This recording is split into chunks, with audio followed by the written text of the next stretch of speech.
Welcome to this week's edition of Freedom and Prosperity Radio, the weekly radio news magazine that we put together here at the Virginia Institute for Public Policy. My name is Joe Thomas, and you can find out more about us by going to the website tertiumquids.org and search archives, past episodes, perhaps something you heard and you want to find it. Go in there and you can find it. We have a terrific program as always this week, and we kick it off with one of the more compelling stories that, despite, if you look at it thinking, why is the ups and downs of the stock market become such compelling theater, especially as it becomes sort of, is it the Chinese, is it not? I thought we'd grab one of the great minds as it comes to investing. He's the founder and chairman of Chase Investment Counsel Corporation. He is Derwood Chase and is a locally owned Virginia company dealing in investment strategies for long-term success. Derwood, welcome back to the program. How are you doing, sir? Just fine, thanks. Well, thank you for taking some time out with us on this. First and foremost, you in all the years you've been doing investments for people and helping them build their wealth from their labors, is it important for an investor to know that the stock market is an aggregate? You know, when the Bloomberg Business Report says, oh, Wall Street fell 200 points yesterday, they may not have fallen at all if they've built their portfolio well. Well, of course, the current decline, Joe, has been pretty broad in terms of virtually every industry and small, middle-size, and large companies, so that unless you were entirely in a couple of contracyclical areas, maybe the gold area, for instance, is one. We have a couple of stocks and client accounts that actually have been going up during this period, but that's the exception rather than the rule. Well, the president's economic advisors say, well, and they'll point to the fact that that Wall Street as an aggregate, the averages are still up from last year and the year before. Is that an important figure, or is that sort of trying to keep people from looking in the ups and downs? You know, some experienced investors don't even, they turn the volume off if they're watching Fox Business or CNBC because the media has to explain every single significant up or down move with something. And most of those headlines are transitory and not really significant for basic long-term investment strategy. So what are you advising folks if they see the news and they've got an investment portfolio and they call you and their stress level has gone up? I won't say panic, but their stress level has gone up and they're concerned about whether it be their retirement or just in general. What is the advice that you give them, Derwood, or I would imagine any of your agents, any of your investment folks would tell somebody on the phone who's a little stressed out at the news? Well, interestingly, most of the larger investors we serve are long-term investors. They've turned the responsibility for their investment portfolios over to us in the context of knowing what their risk tolerances are and where they are in terms of close to retirement or retired and what kind of income they need.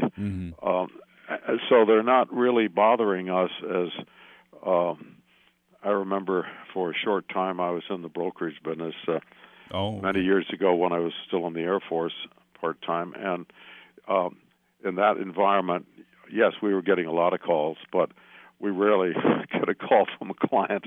And the more conservative clients maybe are only 40 or 50% in equities. And so they're not worried because they know the portfolio is structured to participate significantly, but not put too much of their wealth at risk. Whereas somebody else that's still earning and adding to their portfolio might have an entirely different view about about the risk. Well, you raise a great point about investing in Wall Street in general, Derwood, is that it depends on who you are, where you are, and what your goals are, depending on what kind of investments you're going to make. So I've often felt sometimes that Wall Street news can be, more like telling somebody a score of a game without even telling them who the players were. Yeah, I think that's true, and certainly now, the maxim is that the market likes to climb a wall of worry, and it's kind of ironic that when the market's going up, many things are used to explain it, and yet some of those same things are mentioned as negatives when the market goes down.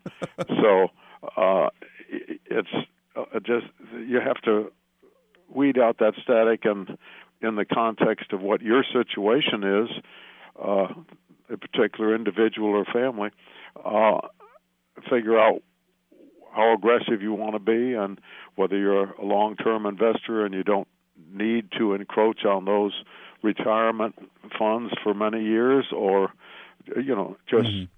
just where you are. But certainly right now there are significant things to worry about, and probably only relatively few of the ones that keep being mentioned are really worrisome, at least from our point of view. But nevertheless, the media has to have something to explain every day's movements, and at least if it's a significant movement. Derwood, then let's ask about the tariffs, the trade war, as the media has labeled it, between the U.S. administration and China regarding steel and technology and intellectual property rights and that kind of thing. Is this having the kind of impact that the media is portraying? Is this war? I would call it a war of words, but in this day and age, it's a war of tweets.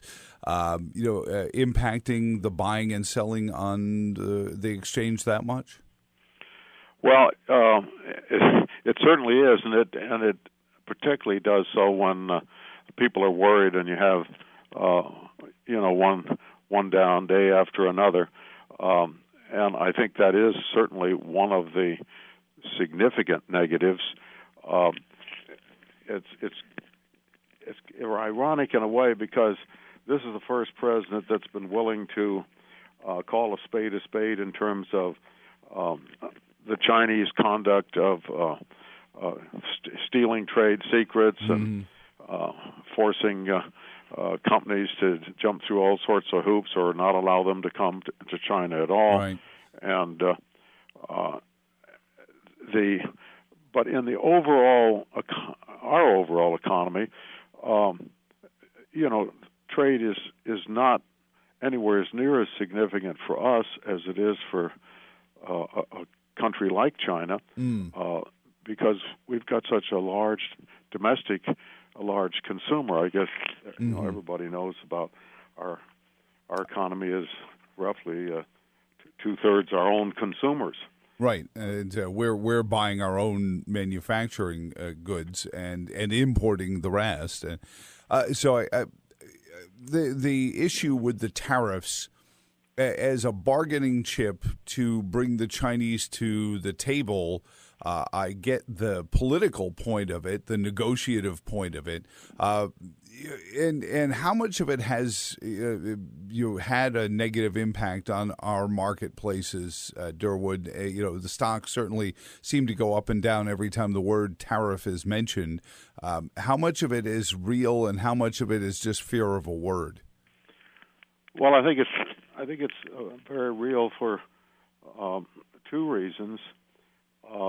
If we stay in a reciprocal tariff war, it's going to raise consumer prices significantly, and it's going to hurt China much more than it hurts us, because their exports are a much bigger percentage of their economy. And certainly as an investment manager, you'd have your eye on companies that are going to experience significant impact on their sales and their competitiveness. Companies that have over 50% of their revenues from overseas, particularly if they're a big trader with selling things to China, but to others as well. So it kind of depends upon if you're investing in a company that does practically nothing but consumer goods or services right here in the United States. It doesn't affect those companies significantly. So you have to sort of look at the company and look at the industries that are affected. It's tough on certain farm products. I think soybeans. I think Chinese were the largest buyer of soybeans, and exports were important to that crop. And so obviously it seriously impacts them, and that's one of the reasons that the previous administrations haven't had the guts or fortitude, been willing to take the political static for doing anything about. Everybody's well aware of. I think I've forgotten how many Apple stores there are in China, but there may be 8 or 9. I believe that the company actually owns. And the Chinese just opened the other, just stole the trademarks and just pretend like those are company stores, right. And they're not. Yeah, they're making them themselves now that they have the technology. Well, what does a good trade deal, Derwood? Visiting with Derwood Chase, founder and chairman emeritus at the Chase Investment Counsel Corporation of Virginia-owned investment management firm. Derwood, what does a good trade deal with China look like? You mentioned before the soybeans, the agricultural products, but also steel, those kind of things. What do you know a lot about what the president is trying to accomplish? And if so, what would you advise him to try to accomplish to get what would be, quote, a better trade relationship with China? Well, much of it the average person doesn't see. I mean, they see the products. Where if we put a high tariff on certain Chinese imports, and particularly if they're things that are heavily imported from China as opposed to alternatives, Japan, Vietnam, Mexico, or whatever, then naturally it affects that. But behind the tariffs, and the reason that that's where the static is, they've been stealing our trade secrets. They've been hacking our, not just our government, but our business. They've been very unlawful, if you will, trading partners, and they've been getting away with it for years. And nobody wants to. Most politicians just don't want to have all of the argument, discontent, and so on. So it sounds like you're talking about a situation where sometimes there's momentary struggle. Maybe, a stock portfolio struggles a little bit or Wall Street drops a little bit. But the momentary struggles while this is going back and forth could lead to a much better outcome in the future if we do get China to come to an agreement regarding our intellectual property, our technology, that kind of thing. Absolutely. And what's tough on the market is the market abhors uncertainty. Whatever the decision is, if we don't get hardly anywhere, once we know what the tariffs are and so on, you can adjust to that.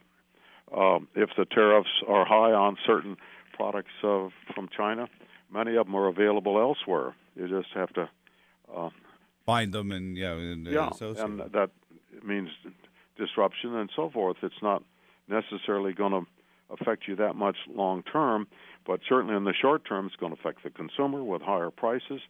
And in some instances, I think we've gone overboard. Certainly, tariffs on steel. There are certain kinds of steel that we're just not going to make It's very unlikely we'll make it in this country. And some of my friends say, well, gee, if they would subsidize steel, that they'd give it to us because they want to keep their workers working.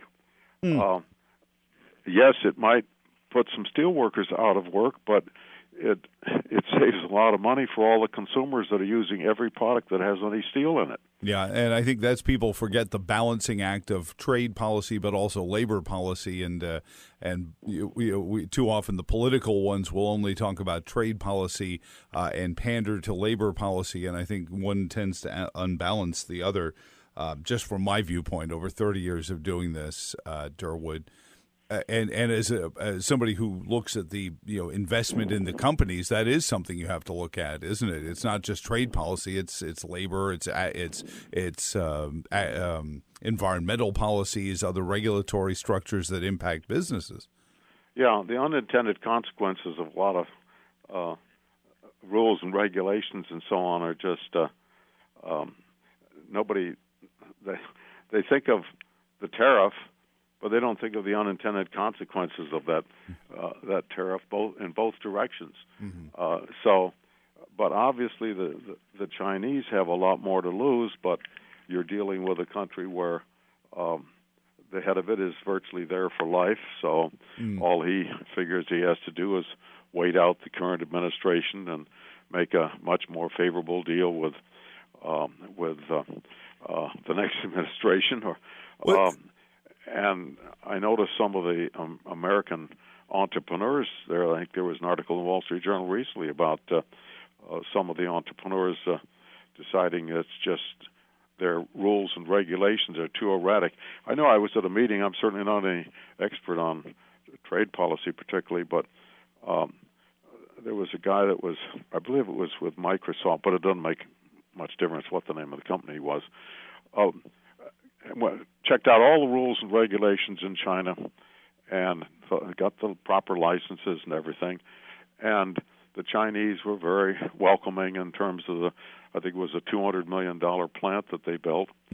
But when they got the plant finished, the Chinese just changed the rules and regulations and requirements and so forth, so that it was totally uneconomic to even open it. They mothballed it immediately. Wow! After all that, oh my goodness! That's the kind of environment that you may run into there, and. Well, it really is. I remember in the 80s, I can't remember the title of it, but there was a book that said the next big world war would be fought with currencies, not weaponries.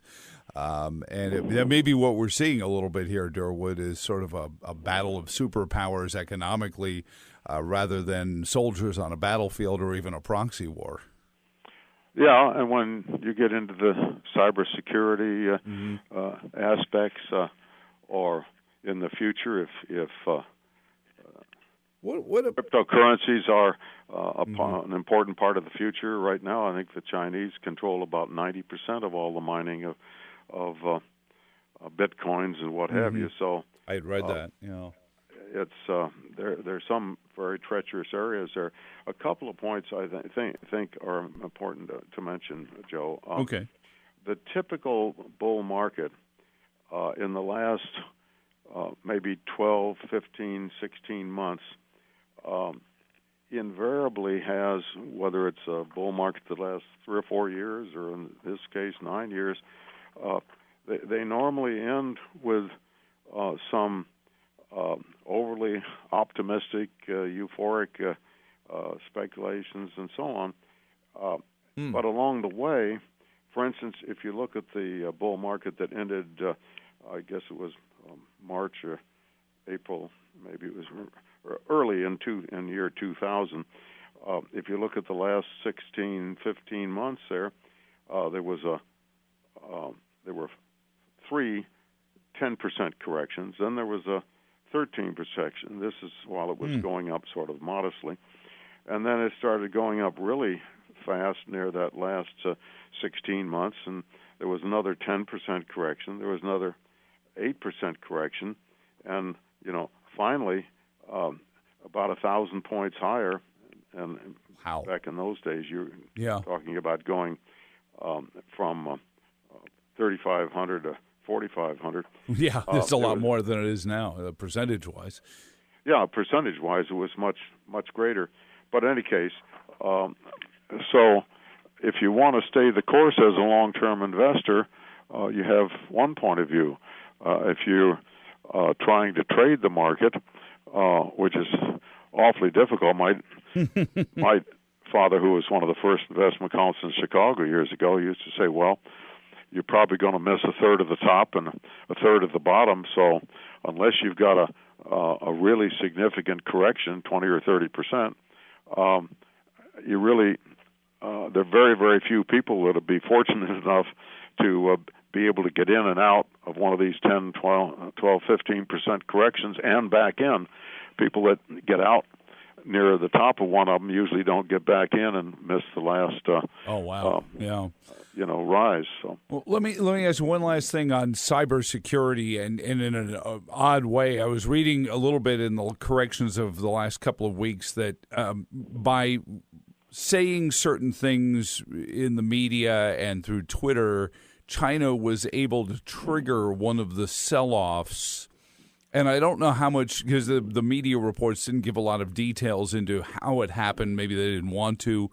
But it seemed like they were saying that a significant portion of the stocks traded on Wall Street are traded at automatic or by automatic programs, algorithms that watch for certain trends, for certain things. I always presumed that things like these online trading companies did something like that. Is that common? That a significant portion of our trading is done by algorithms. So all China needed to do was say the right things to trigger the algorithm and trigger to sell off without anything really happening. Well, the algorithm part is certainly true. I don't know how much of that should be blamed on the Chinese, because I think there are a lot of hedge funds and a lot of other large institutions that are using computers and setting things so that if a certain stock or a certain industry or the market in general goes down more than 3% or more than 5%, whatever they have it set for, then the computer goes ahead and sells that stock or sells a whole bunch of stocks that are in maybe a hedge fund, so that that definitely tends to exacerbate whatever the decline normally would have been.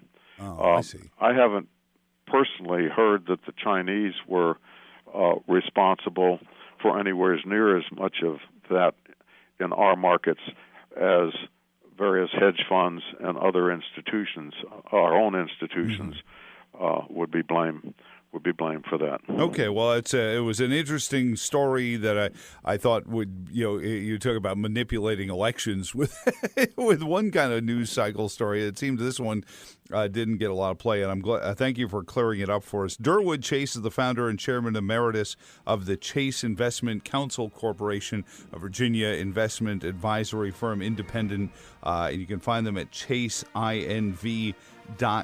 Thank you so much for your time. Have a Merry Christmas and a Happy New Year, and we'll talk to you very soon. Same to you, Joe. We'll be right back. We're going to talk about George Herbert Walker Bush with Richard Norman, president of the Norman Company, next on Freedom and Prosperity Radio. Welcome back to Freedom and Prosperity Radio, the weekly radio news magazine that we do for you here at the Virginia Institute for Public Policy. Poignantly over the past week, many remembrances, but few as direct and as personal to one of the greats around the Virginia scene, Richard Norman, president of the Richard Norman Company, personally well associated with George Herbert Walker Bush for many, many years. And Richard, thank you for taking some time out with us this weekend. How are you doing this weekend, sir? Great, Joe. Good to be with you. So take us back to, the early, I guess it was the late 70s, early 80s when you first started working with George Herbert Walker Bush? That's right. I was just a young man back at the time, just finishing graduate school at the University of Richmond. And I was taking a course that was being taught by Larry Sabato, who, as many people know, is with the Center for Politics at the University of Virginia. But at that time, Larry was in his first year of teaching, and he was a visiting professor at the University of Richmond. And he became my professor for a class on campaigns and elections. And Larry had, as a student at University of Virginia, Marvin Bush, who was the son of the late George H.W. Bush and the brother of the former future president, George W. Bush. Mm-hmm. So Larry, at the end of my term in May, when I was finishing up graduate school, Larry was asking me what I wanted to do, and I told him that I wanted to pursue a career in political consulting. And he said, well, I've got this fellow in my class, Marvin Bush, and his father, George H.W. Bush, is getting ready to run for president of the United States. Wow. The funny thing is, when he told me that, I did not even know who George H.W. Bush was. I'd heard the name before, but I didn't know anything about him, so I had to rush to find out who he was and then find out a little bit more about him. Yeah. But not really anybody knew much about George H.W. Bush in 1979. And I recall that same thing is that as he battled Reagan for the nomination, people had heard of Reagan from '76, but very few people had any idea who George Herbert Walker Bush was. Exactly. In fact, in the polling that was done by the Bush campaign in 1979, he was recognized by fewer than 1%. Oh boy! Of the people who were asked. So. Yeah, he was a one percenter, but in a different sort of way, which is not good when you're trying to run for president of the United States. Yeah. So as the story goes, Larry introduced me to Marvin, and Marvin is a great guy, and he and I hit it off, and he said, look, my mom is coming here I think it was in June or July, to speak at the Republican Party of Virginia convention in Richmond. And so he invited me to come and meet his mom, Barbara. So the first Bush I met was Marvin, mm-hmm. and then subsequently he introduced me to his mom, Barbara, and I enjoyed meeting them. And I was still non-committal at that time. It's interesting, as a youngster growing up in Virginia, I considered myself to be conservative, and I considered myself to be a Republican. But I didn't really fully, even after graduate school, I didn't really fully understand all the implications and the ideology behind what it meant to be a conservative. But I met with them, and I later met with George Ambassador Bush, mm-hmm. And they made the case that he was very capable, that he was conservative, albeit in a different sort of way than President Reagan was. But he, at that point, Governor Reagan, but he convinced me that he was going to make a serious run for president of the United States, and that I had an opportunity to get in on the ground floor of something that was going to be something very big. And so in September of that year, I joined their campaign staff. I think I was probably employee number 12 or 13 wow. To be hired. Whereas at that point, the Reagan campaign, which I'd also applied for, by the way, and was turned down. But the Reagan campaign had over 400 or 500 people on staff. I mean, that was an enormous staff. Mm-hmm. And so I had friends inside both of those campaigns, but the Bush campaign was the only one that was willing to give me a shot, and so I took it. Well, let me circle back to that, and because he was such an unknown, and in around conservative politics, Reagan was well known, and you said you had applied for this position. what did you consider a David and Goliath scenario to look like? Because people don't realize how far George H.W. Bush came in that primary, to the point where he had scored so many victories. As a matter of fact, if I'm not mistaken, you helped him score some of his earliest ones to put himself in a position to be vice president and then president.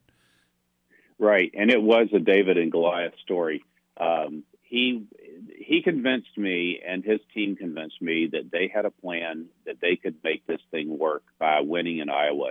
And if you recall, Jimmy Carter in 1976 was the first to ever do this, to actually use the Iowa caucuses as a launching pad for a presidential run. Mm-hmm. Before that time, nobody really cared about what Iowa did. But because of Jimmy Carter in 76, Iowa became a very big deal. And there was actually a book written about that. I believe it was Wickover, I think, wrote the book Marathon, that was about Jimmy Carter's run for president in 1976 and how the whole thing was based on success in Iowa. Well, the Bush team kind of used that as a blueprint for how to launch George Bush into the national scene.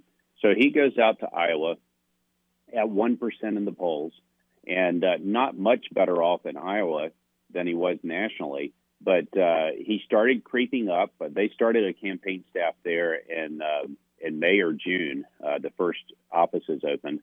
And then by the time I went out in September, I opened up the Sioux City, Iowa, which was up in the northwest corner of Iowa. I opened up that headquarters. And we were calling every registered Republican in Iowa. And I believe at the time, my memory serves me right, I think there were 200,000 registered voters in the state of Iowa. And it was our goal to contact every one of them.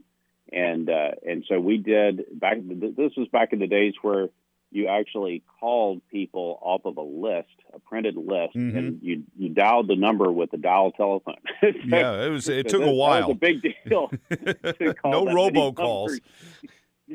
So, but we started, and by the time I got there in September, the polling in Iowa was showing Bush still in fourth or fifth place behind a whole host of other better-known candidates. But he was at 3 or 4%, but heading upward. Mm-hmm. And so if you remember the players that year, in addition to Governor Reagan, there was Senator Dole, there was, I think Phil Crane, there was Howard Baker, Senator mm-hmm. Howard Baker, who is the majority leader in the Senate, and John Connolly, former governor of Texas. Oh, yes. Yeah, and I mean, there's a whole host of candidates, and most of them much better known than George H.W. Bush. So we got there and started calling, and I had a small volunteer force of about 5 or 10 people who came into the headquarters every night. We'd just call through that list, and we would find people who were either undecided or for Bush, and there were very few people that were actually for Bush, but there were a number of people who were undecided. And so if they were committed to another candidate, we took them off the list. If they were undecided, we kept calling them and we kept sending them information. So we would mail letters to people that were undecided, sending them information about George Bush, and then we kept calling them, asking them if they had changed their mind, if they would like to meet Bush, and that sort of thing. And we had folks into Northwest Iowa, Sioux City area, all throughout from September, October, November, December, and on into January. So we had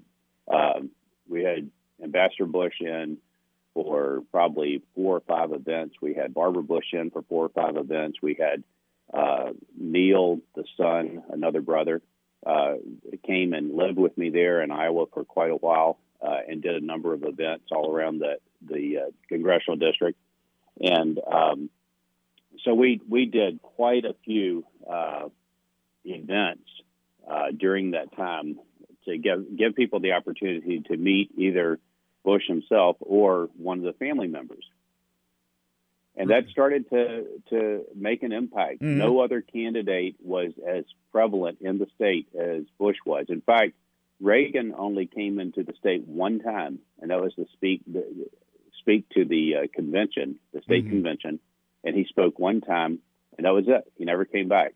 No surrogates, nothing. And so their idea on the Reagan campaign was that he was the front runner, and he didn't need to get down and do wholesale campaigning with the masses. He was going to stay in California and be the front runner. And so he did his one appearance, came and spoke at a convention, and then left. Bush was all over the state.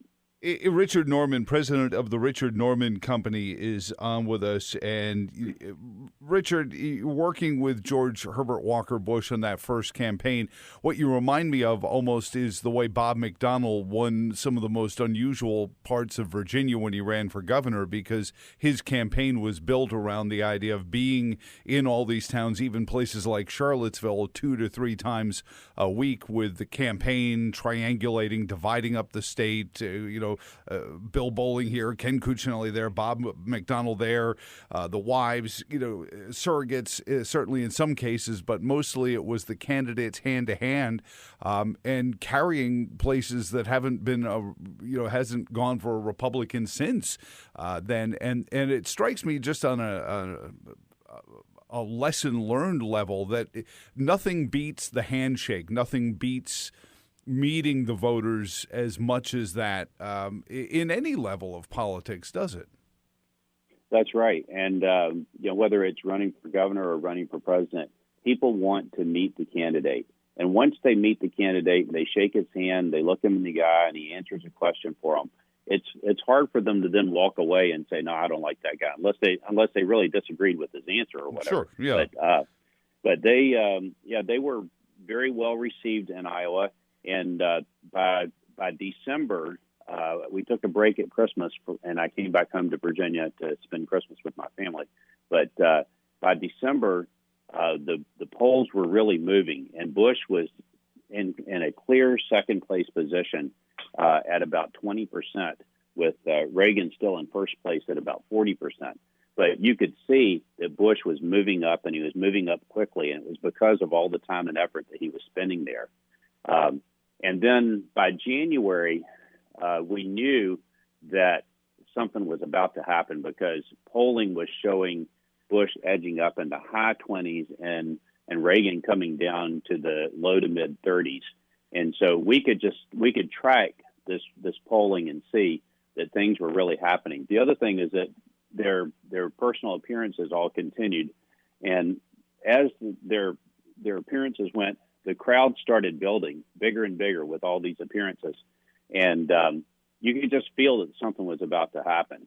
Well, let me ask you that personally, because so much of the narrative about the Bush family is, well, they've been the sort of this first family of GOP, but you're painting a picture of a guy who is out there in shirt sleeves and trying to climb the mountain by himself. And it's not sort of the narrative that even through the funeral was being portrayed of 41 or the family in general. And I found that to be kind of interesting, because I felt the same way about George W. Bush, was that everyone discounted him as in beyond his depth. And I said, I just think he's much more of a popular figure than Al Gore, and he had a better sense of connecting with people. Did you find the same thing? Yeah, I did. The family, as we now know after watching an entire week of them on television, the family is an amazing family, and they're so close knit, and they're so down to earth. Even though the word patrician is labeled, they're labeled with that term. They're a very down to earth family. And Barbara especially, just always made people feel right at home, no matter whether they were rich or poor or well-dressed or not well-dressed. She was just a very warm, inviting person. But they were all that way.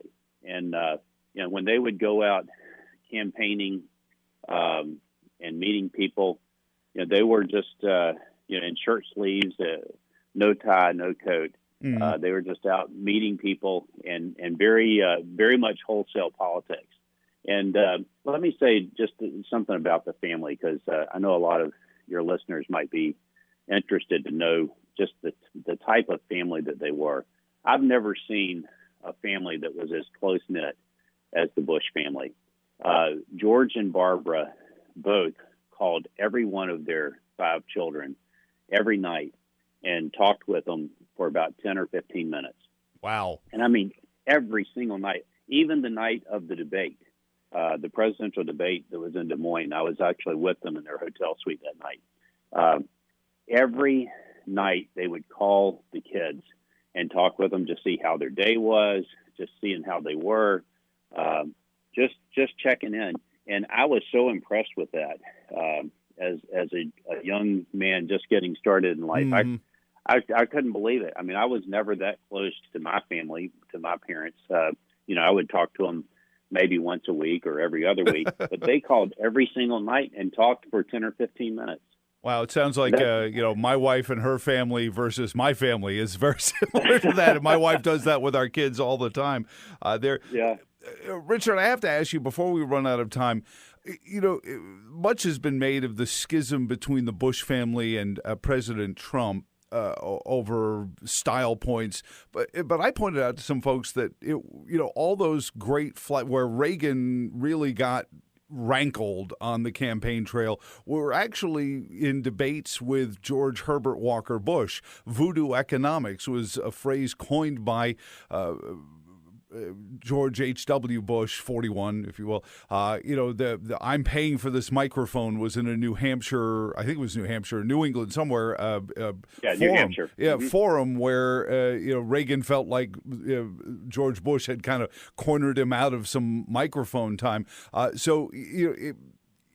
They may have a style that's a little different, but it certainly seemed like George Herbert Walker Bush was able to make his point, almost in the same way as President Trump at the time. Yeah, it's interesting. The analogy, I guess, would be that Trump was running against everybody when he was running in 2016. He was definitely the outsider. He was the non-politician.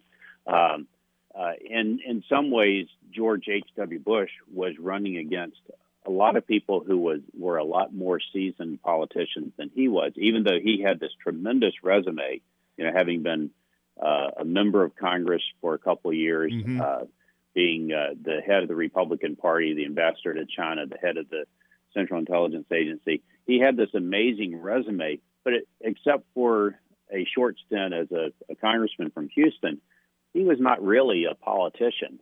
Right. He was experienced, but not a politician. He was a servant. And he was running against the guy who had been, governor of the largest state in the nation, a guy who had been governor of the second largest state in the nation, John Connally of Texas, the Senate Majority Leader, Howard Baker, and a lot of people who are Bob Dole, a lot of people who are a lot longer, more seasoned politicians than he was. Well, and also I think there was that feeling that, the Republicans wanted Reagan after the fight with Ford in '76, that he had earned his stripes. And talk about the healing of that, though, because so much of when President Bush passed, I told my audience, I said, I think this was the era when Republicans could lose to other Republicans and not take all their supporters and go home. In an era where Bill Bolling says, well, I'm going to tell all my supporters not to vote for Ken Cuccinelli, or we get stories of Eric Cantor's supporters not helping Dave Bratt. Talk about the healing of the convention where Reagan's going to be the nominee and he wants George Bush to be his vice president. It almost seems like an unusual occurrence these days to tell somebody, oh, yes, well, the guy who lost wound up being the vice president. A young person might say that's not possible. That never happens. Yeah, so it was interesting. There was not a lot of hatred or animosity between the Reagan and Bush rank and file folks during the campaign. There were a lot of people who were for Bush who actually had great admiration for Ronald Reagan, but felt that he was too old. It's funny kind of looking back on that now because Trump is older than Reagan was, or was older than Reagan was. So was Hillary. So was Hillary at that point. But yeah, that's right. But for some reason back then, people thought that 69 years old was just too old to be running for president. And so there were quite a few people who were admirers of Reagan, but supported Bush because he was a younger man. But yeah, after the campaign ended, and I was actually there in the office in Alexandria, one of the 5 or 10 people left in the campaign when he dropped out in June. And he ceased campaigning, and I made the arrangements for George and Barbara's final flight back to Houston that day. And he dropped out, and he said, "Look, Reagan has won this fair and square. We're going to be supportive, and we're going to quit the campaign, and we'll be supportive of the nominee, who was Ronald Reagan." And a lot of people within the Reagan camp did not want George H.W. Bush to be the vice presidential nominee. They wanted Jack Kemp, or they wanted some other well-known conservative to be the vice president. But Reagan, and this just speaks volumes about President Reagan, who we now know was just such an amazing man in so many ways. But he was willing to forgive things like the comment on voodoo economics and things like that. And he looked at it and he said, this guy beat me fair and square in 9 or 10 primaries. He was the only one who beat me. He's the only one who has a constituency that he can bring to the party. And he said, I want to have this guy because he got out there and came from nowhere to really give me a stiff challenge. And he was smart enough to know that George H.W. Bush had something to contribute. And I really believe that election, that George H.W. Bush's presence on the ticket as vice president did so much to heal the Republican Party, to bring the party back together again, and for people to support President Reagan and Vice President Bush on that ticket, because they saw it as a unity ticket. And George H.W. Bush went on to prove that he was the most loyal vice president that I think we've ever seen. I mean, he was just, if President Reagan wanted it, he supported it. It didn't matter what it was. Well, and gosh, this conversation is just, keeps leading me into places, and I hope you indulge me a moment, Richard. Richard Norman, president of the Richard Norman Company, and I tell you, if you have something that you want to get out there, he's worked with some of my close friends at the Convention of States and with the different organizations, the Media Research Center and the Family Research Council. So please give them a moment, because, but I have to ask about, you use the phrase healing the Republican Party. Considering where the Republican Party was in 1976, post-Watergate, scandal, and certainly Gerald Ford played a role in healing some of the wounds, but considering the kind of scandal that had befallen the Republican Party, it seems unlikely that anyone would predict that they could win back the presidency just a scant 4 years after losing it and sort of being shuttled out of Washington in disgrace. And that's why I key on the phrase healing, because Reagan and Bush really, changed the view of the Republican Party from the Nixon era into a whole different one. Boy, it sure was. And if your listeners are old enough to remember 1974, that was just the washout year for Republicans. I mean, there were a lot of people back then predicting that the Republican Party probably was going to cease to exist. We lost so many seats in the House. I can't remember the exact number, but I think we were down to like 169 members of the House. Holy cow. But it was the low water mark, the very low water mark. And Nixon, because of the Watergate scandal and everything, and Nixon being forced to resign on August the 9th, 1974, it just that was just the death knell to the Republican Party. And then, as you say, there was the bitter fight between Governor Reagan and then President Ford for the nomination in '76, and then Ford went on to lose a very hard-fought battle with Jimmy Carter. But the whole Jimmy Carter thing, he was coming in as an outsider, a breath of fresh air, saying we've got to get away from all this Washington insider scandals. I mean, his message was a lot like Trump's in 2016. Very much the outsider. We're going to clean things up. We're going to drain the swamp, although he didn't use that term. Yeah, it's interesting. He was treated almost the same way by his own party as President Trump is. Democrats didn't like him very much. No, they didn't. And then, he unfortunately, Carter proved to be a very inept president and just made things even worse, especially the economy, which just completely went in the tank. But when Reagan and Bush ran in '80, it was really it was a new day in America. I mean, it was time to put all that '70s stuff behind us and to go into a new era. And I think historians will look back on that and really mark the '80 election as a turning point. Mm-hmm. And it was a united Republican Party. It was a Republican Party that stood for something. It was a Republican Party that was there to welcome in these blue collar Democrats that we call Reagan Democrats. It was a new day for the Republican Party because it was no longer a party of the country club. It was a party of truck drivers. And it's funny because much like today. Yeah, and it's interesting that George 41 and 43 are both very much like that. In my experiences with them, last one, Promise is the last one. Once George Herbert Walker Bush became president, I pointed this out, and then again, I was a young man watching it happen.